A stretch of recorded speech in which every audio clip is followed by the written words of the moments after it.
I think at the core of why we make art is that it speaks to our spirits.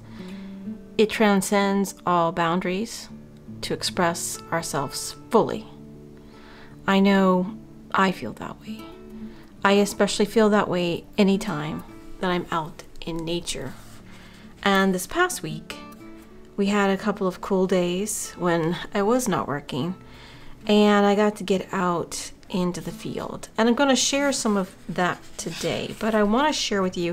So I got this Stillman and Burns yellow, well, it's like beige colored sketchbook.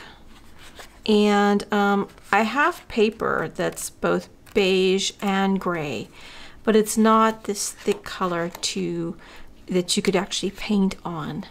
So I decided to get this, and from some of the stuff that I'm going to share with you soon, you will see that I took my references and my work out in the field, and I used it to get into this sketchbook.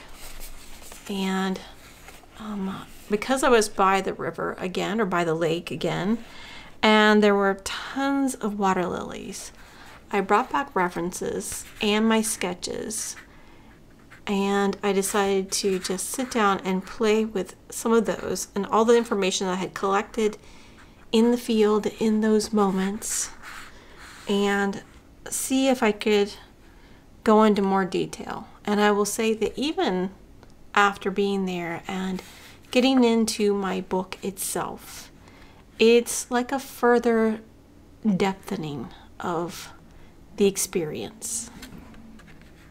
So I've done these two images and on this page, and that's what I did initially.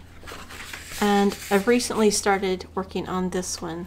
So I actually drew a circle, and even though technically lily pads are not circular, they just look circular. Some of them are circular, but I decided to fit them into some circles instead of where this one was actually more angled, of this decaying lily pad, which I was really fascinated. Like when I was observing it in nature, I really got bogged down in all the colors and the decay that was going on in that lily pad. And what I will say about this, and alluding back to my initial statement, was that I think that moments like this is when your mind starts to slow down and your thoughts start to maybe get dusted away for a bit here and there. You get gaps in your thoughts and you're completely immersed in imagery. And so your mind it's almost meditative in its state. So I feel like imagery is really ingrained in us, and even as children, when we first start drawing or painting, it's 100% authentic. It's completely ourselves. But then as we get older, it becomes to get more complicated. Outside noises start intermingling with creative expressionism. Or sometimes it's good because maybe we're inspired and people are encouraging us. And in other cases, people are not so encouraging, and they tell us that we can't succeed, and so things begin to get a little complicated. And then as we get older, sometimes it becomes intermingled with goals to be in galleries and to be approved by others, especially people in the field, or to make art for work or as a full-time job. However, what I will say is I really believe that the creative muse, she's a fickle girl, and sometimes she can take it as maybe a slight. That dance between being creative and making your work sellable or profitable in some way, it can be a little soul-sucking. So I think first and foremost, my biggest thought for the day, my tip for the day, is that let's start with just doing art for ourselves. And just allow ourselves to completely immerse ourselves in the act of being creative. To give ourselves peace, because life is certainly complicated. It can get so complicated. It comes with the good and the bad. Sometimes there's days of great joy, obviously. And then there's those rough patches that we all get as human beings, let's just face it. But as artists, I feel like we at least have this place, those beautiful moments where you can sit down and be 100% creative and expressive and just play with our materials no matter what it is, because usually whatever it is really sings to us. And as much as I love art, and even times like this when I'm sitting down and I'm doing something that I really want to do, I probably feel no better at peace than I am when I'm out in the woods on a beautiful day and listening to the sounds around me and just being still and observing and being in nature.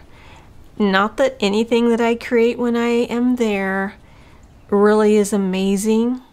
It's not. They're all very simplified, just very quick images that I capture, or notes that I capture about those moments, those brief moments, especially here in Florida. When I'm not there, I can always go back to my journal and I can open up that book, and I remember usually exactly every picture, where I was sitting, and being in that moment. And I can't say that every moment in life is like that. You know, there's a lot of things, even beautiful things, that you have done and you may not remember in as much detail as you would if you sat down and sketched it out in a sketchbook or something like that. Just that gesture of sitting and observing just makes my creative heart really sing. But what's good about that is that it does inspire me to get back and do things like this and be present once again in that moment, even though I'm duplicating that moment.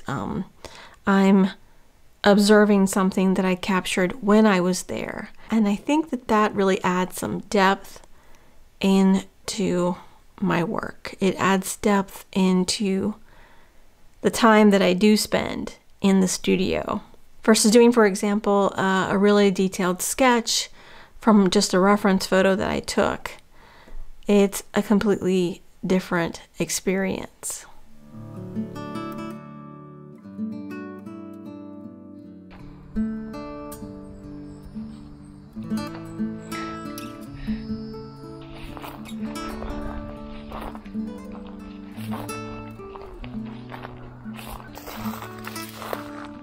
And there's one of the benches.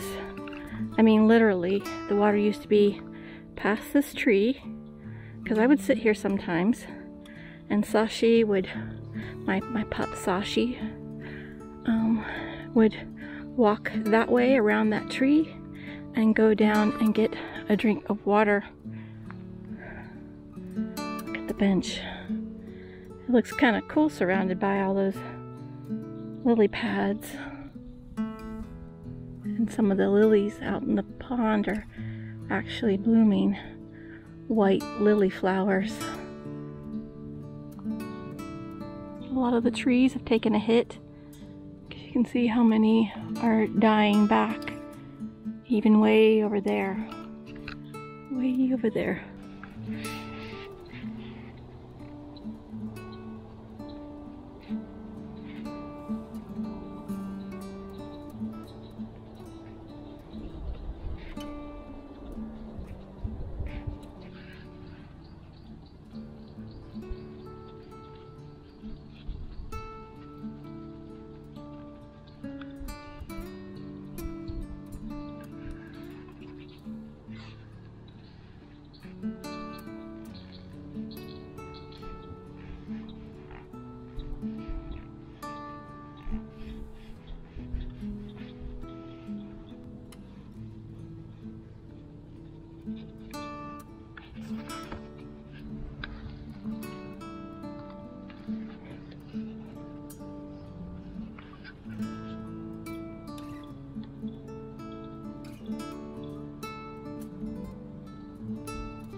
So this is all I did. I don't know how long I've been here. In my book, I had done this one before, back in January.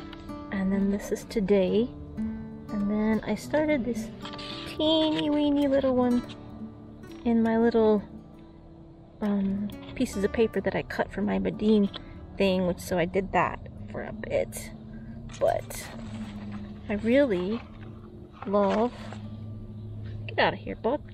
But I really love this lily pad area that I've done. I like the details and the decay, and this is the benefit of sitting down. So that's my little spot here. This is the benefit of sitting down and really observing and being present and being quiet, is that just walking past that, you would have never noticed that little collection of leaves, lily pond leaves. There's a bug flying around me.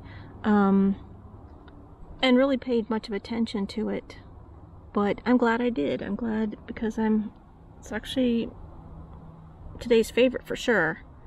And it might even be something that I go back and I look at playing with back in the studio. So I don't know how you feel about it, but I'm kind of digging it.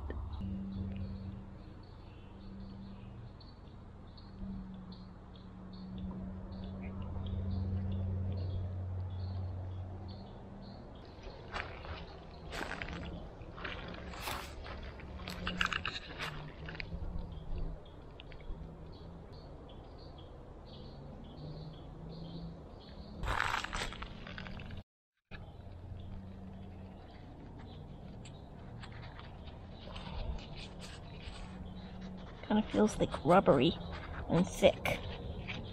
And the reddish underneath. Kind of cool.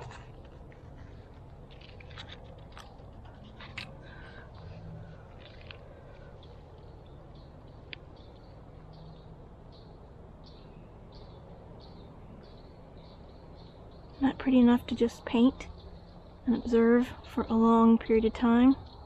So gorgeous. My face looks a bit red being out today, but I'm glad I came out. I really am, because I don't think I was expecting it to feel this good. It feels, there's a coolness in the air that has made it just right.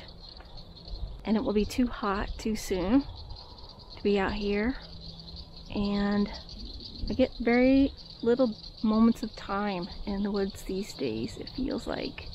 Because I've got so many obligations. I'm sure you can relate.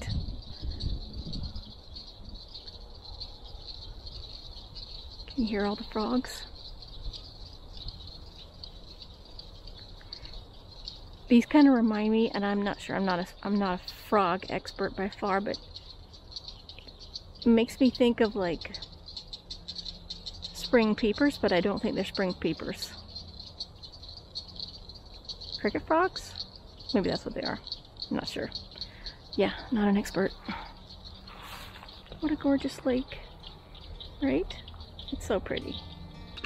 Look at my mess. A messy mess. All my stuff is out. It's time to clean up.